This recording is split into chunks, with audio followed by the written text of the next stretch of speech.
नमस्ते दोस्तों, हमारे चैनल पर आप सभी का स्वागत है। एक बहुत सुंदर कहानी गीत लेकर आप सभी भेज रही हूँ। जैसे भी लगेगा आप लोग कमेंट में बताइएगा। गाने चल रहे हो, गाने का आनंद एक बार उठाइएगा। छिछिला नदिया घड़िला डूबत नाही, छिछिला नदिया घड़िला डूबत नाही, छिछिला नदिया घड़िला डूबत नाही। कह तू मोरी सासू नैहर चली जाइत, कह तू मोरी सासू नैहर चली जाइत, नैहर चली जाइत हो नैहर चली जाइत। कह तू मोरी सासू नैहर चली जाइत। बलम पगलुआ नहीं आई है कि नाही, बलम पगलुआ नहीं आई है कि नाही। छिछिला नदिया घड़िला डूबत नाही, छिछिला नदिया घड़िला डूबत नाही।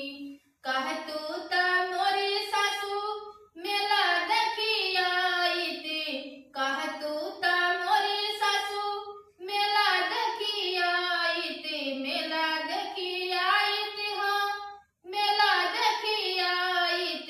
कह तू मोरी सासू मेला देखी आइत। बलमा पगलू पैसा दे है कि नाही, बलमा पगलू पैसा दे है कि नाही।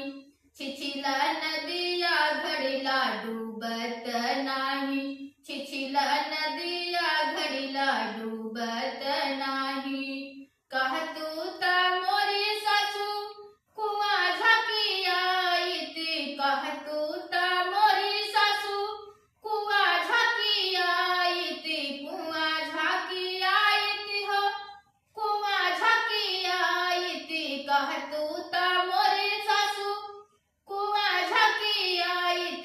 बलमा पगलू देखई है कि नाही, बलमा पगलू देखई है कि नाही, बलमा पगलू देखई है कि नाही।